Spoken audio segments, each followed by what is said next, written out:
بسم الله الحمد لله والصلاة والسلام على رسول الله وبعد. الدرس الثامن، اتم نمبر درس دی په دروس اللغة العربية کی اول جز. پرونی درس مون الدرس السابع ویلی اوهم نمبر درس. اگه کی مو ذکر کړی و اغا تلک او ذالک، او بیا مو دا ویلی و چې ذالک دا اسم اشاره د بعید لپاره ده، د مذکر لپاره استعمالیږي، یعنی د نارینه لپاره. او دا رقم تلک دا اسم اشاره و د مؤنث لپاره استعمالیده، یعنی مشار الیه به مؤنث و، او دا د بعید لپاره. الدرس الثامن، اتم نمبر درس کی تاته بیا وای هذا الرجل تاجر، دا سړی تاجر دی. ګوره اشاره بیا قریب ته وکړه، یعنی اسماء اشارات دلته دی تا ته ختموي چې ته پوره په وفهمیږي. او دا بار بار تا ته ویلي چې هذا اسم اشاره د مذکر لپاره و قریب ته ده. هذا الرجل تاجر، دا سړی تاجر دی. نو هذا دا اسم اشاره ده، الرجل دا مشار الیه ده. مشار دا سره د اسم اشاره، نو دا مفتدا جوړیږي. تاجرون دا خبر دی. نو هذا الرجل دا معرفه ده، مبتدا معرفه وي او خبر نکره وي. هذا الرجل دا سړی تاجرون تاجر دی. وذلك الرجل طبيب، هاغه بل سړی طبیب دی. ذالک دا بیا اسم اشاره ده، الرجل دا مشار الیه ده. مشار الیه سره خپل اسم اشاره دا مفتدا شي، طبیبون دا خبر شي. نو هذا اسم اشاره قریب ته ده، او ذالک اسم اشاره بعید ته ده و لیرې ته ده.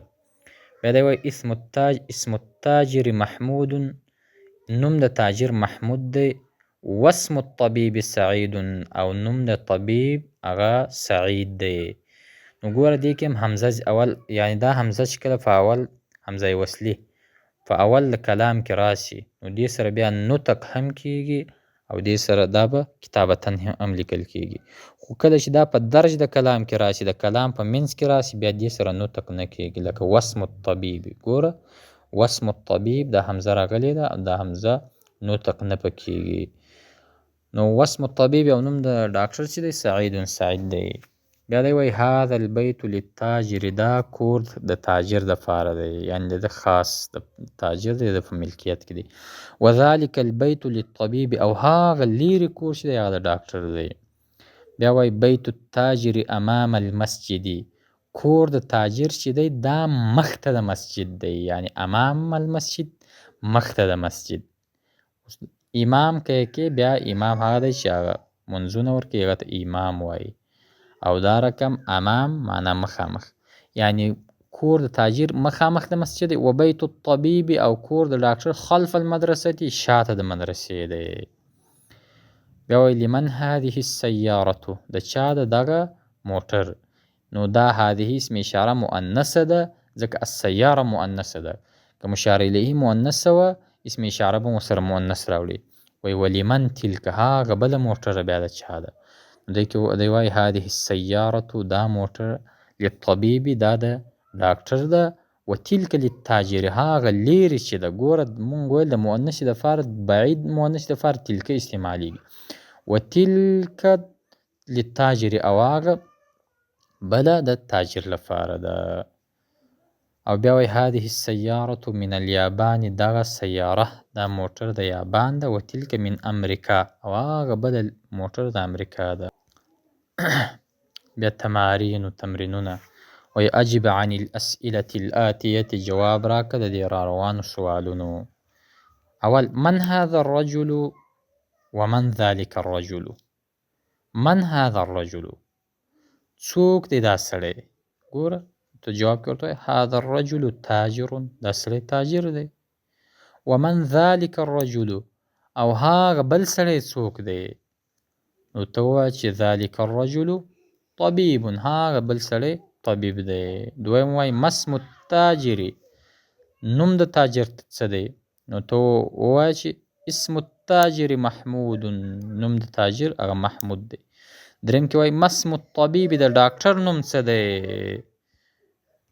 نو ته جواب کې دا ورته ووایه چې اسم الطبیب سعید، ډاکټر نوم سعید دی. څلورم وایي من أين سیارة الطبیب من أين سیارة الطبیب، د کم ځای ده دا سیاره یعنی د دې ډاکټر دا کم موټره چې ده دا د کم ځای ده. ته ووایه چې سیارة الطبیب من اليابان، هغه د یابان څخه ده. او بیا وایي پنځم وایي من أين سیارة التاجر، او د دې تاجر سیاره د کوم ځای ده. نو ته ووایه چې سیارة التاجر من امریکا، هغه د امریکا ده یا بل ولایت یاد کړه. شپږم وایي أين بیت التاجر، چېرته دی کور تاجر. نو ته ووایه بیت التاجر امام المسجد، د تاجر کور د مسجد مخامخ دی. بیا اووهم وایي أين بیت الطبیب، د طبیب کور چېرته دی. نو ته ووایه بیت الطبیب خلف المدرسه، د طبیب کور د مدرسې وروسته دی. صرف دا خلف المدرسه لازم نه دی، هر ځای کې چې ته یاد کړې د قاعدې موافق راوړلی شي. اقرأ واکتب، بیا دلته تا ته وایي ولیکه او ولوله، یعنی مخکنی د تا ته اصل کې ذکر کړله هغه هذا او دا رقم ذالکه او تلکه، او تا ته دا وایي چې دا د هذا د مذکر لپاره او ذالکه د مذکر بعید لپاره او تلکه د مؤنث بعید لپاره. اقرأ ولوله واکتب ولیکه. اول دی وایي هذا الولد خالد، دا هلک خالد دی. وذلك الولد محمد، هغه بل بچی هغه بل هلک چې محمد دی. دویم دی وایي هذا الرجل مدرس، دا سړی مدرس دی یعنی دا قریب. وذلك الرجل مهندس، هغه لیرې سړی چې دی هغه انجینر دی.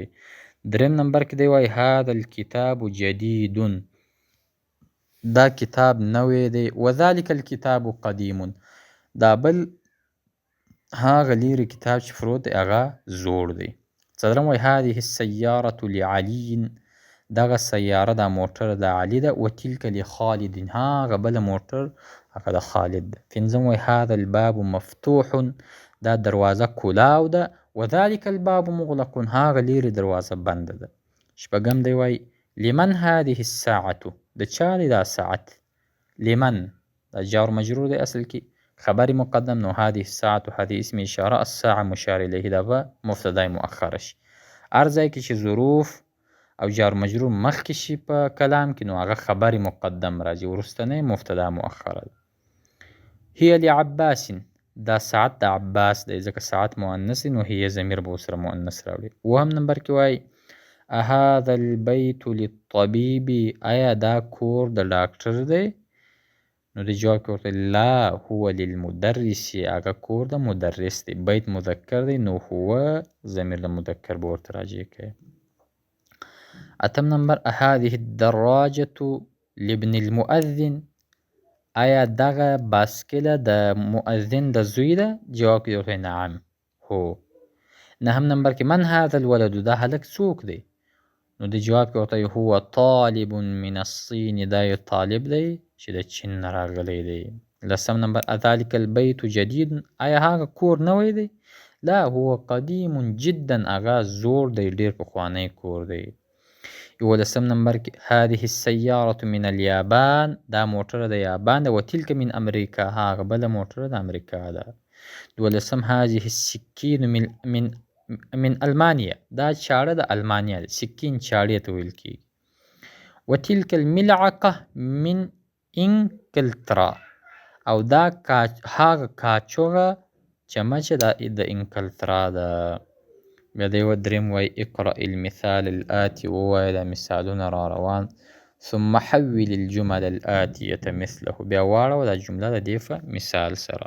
مثال هذا کتاب، هذا اسم اشاره ده، کتاب مشار الیه ده. هذا مذکر ده، کتاب مذکر. نو دوی څه رقم یې واړوه هذا الكتاب لمحمد، هذا الكتاب یعنی په دې مشار الیه باندې الف لام راوړه لمحمد. اوس څلورڅلوېښتم نمبر صفحه کې هذا طبیب، نو جمله کې به داسې لیکي هذا الطبیب من الهند، دا طبیب ده ډاکټر د هند دی. دویم هذه السیارة، دا موټره ده. نو دا اوس معرفه اړه. هذه السیاره للمدیر، دا موټر د مدیر ده. دریم ذلک ولد، هاغه هلک دی. نو جواب کې ذلک الولد ابن المدرس، دا هاغه هلک هغه د مدرس بچی دی. څلورم تلک ساعة، هاغه ساعت دی من سویسرا، تلک الساعة من سویسرا. او شپږم نمبر پنځم نمبر هذا بیت للمهندس، نو داسې به وایي چې هذا البیت للمهندس. شپږم هذا قلم لعباس، نو هذا القلم لعباس. اووم نمبر ذلك رجل، هاغه سړی ذلك الرجل مؤذن. او اتم نمبر هذه بيضة كبيرة، هذه البيضة كبيرة. ځکه اول معرفه کې دویم به نکره کې. نهم هذا منديل وسخ، نو داسې به ووایي هذا المنديل وسخ. لسم نمبر هذه حقيبة، نو هذه الحقيبة للمدرس. څلورم دی وایي اقرأ ولول ووایه المثال الآتي ثم كون أسئلة وأجوبة مثله. بیا د دې په اندازه سره سوالونه او جوابونه د په مثال سره ذکر. مثال لمن هذا الكتاب، دا کتاب د چا دی؟ نو جواب کې دی ورته وایي هذا الكتاب لمحمد، دا کتاب د محمد دی. نو اول لمن هذا القلم، دا قلم د چا دی؟ جواب کې د په عربي کې ورته وایي هذا القلم لعباس، دا د عباس دی. دویم لمن هذا المفتاح، دا چابي د چا ده؟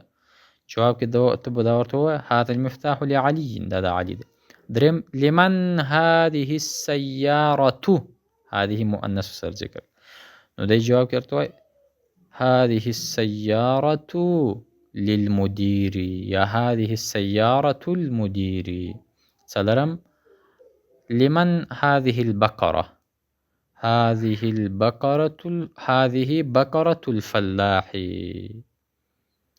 او بیا پنځه څلوېښت نمبر صفحه کې لمن هذه الحقيبة، هذه الحقيبة للمدرس، یا دا ووایه چې هذه حقيبة المدرس. لمن هذا الكرسي، هذا الكرسي لعمار. وهم نمبر کې لمن هذه الدجاجة، چرګوړي د چا؟ جواب کړو هذه الدجاجة لبنت الفلاح، یا هذه دجاجة بنت الفلاح. اتم نمبر لمن هذه الساعة، هذه الساعة لابن المدير. نهم نمبر لمن هذا البيت، هذا البيت للطبيب، یا هذا بيت الطبيب. لسم نمبر قاچوغه چمچه ملعقه، لمن هذه الملعقة، هذه ملعقة الطالب. بیا پنځم کې دی وای تأمل الأمثلة الآتية، وی غور وکړه په روانه مثال. البيت ګوره مرفوع دی، نو دا زده کړه چې هر کله جمله یو کلام د عوامل څخه خالی وي، نو دا به خامخا مرفوع وي، ځکه په دې باندې عامل نشته. اوس عامل چې فی داخل شي، ورپسې جاره فی داخل که فی فر داخل که فی البیت جار مجرور که، یعنی اخر مجرور که. او البیت مرفوع من البیت الى البیت.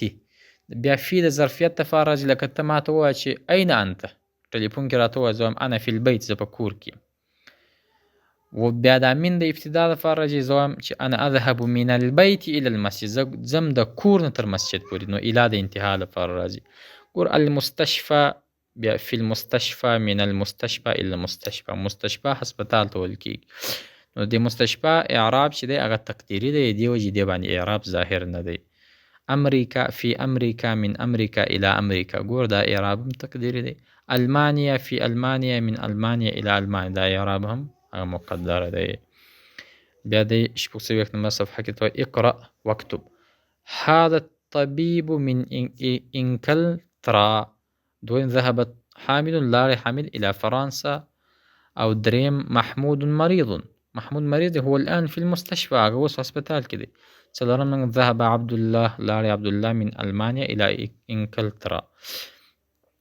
پنځم هذا الكتاب لعیسی، دا کتاب د عیسی دی. وذلك الكتاب لموسی، هغه بل کتاب د موسی دی. شپږم هذا المهندس، دا انجینر من امریکا. شپږم دی وای اقرأ ولیکه. اول السبورة امام الطالب دا تختې مخته طالب ده وهي خلف المدرس هغه د شاته د مدرس ده. دویم أين السیارة المدرس چېرته د هغه موټر د مدرس. نو د جواب کې دا ورته وایي چې هي امام المدرسه هغه د مدرسې مخته ولاړه ده. دریم نمبر أين بیت الامام چېرته د کور د امام. نو دی وایي بیت الامام خلف المسجد کور د امام د مسجد و شاته دی. څلورم نمبر أين جلس حامد حامد چېرته کېناستی. جلس خلف محمود هغه د محمود شاته کېناستی. او دا رقم پنځم ذهب عمار الى المسجد عمار لاړی مسجد ته وجلس امام المحراب او دی کېناستی مخامخ محراب ته. الکلمات الجديده المستشفى اسپتال ته ویل کېږي شفاخانه. المانیا دا خو یو ښار دی یا یو ملک دی. انګلترا سویسرا السکین فرانسه. او امام معنا مخته خلف معنا وروسته. دا مختصر درس و چې هغه تیر شو. وبالله تعالی التوفیق.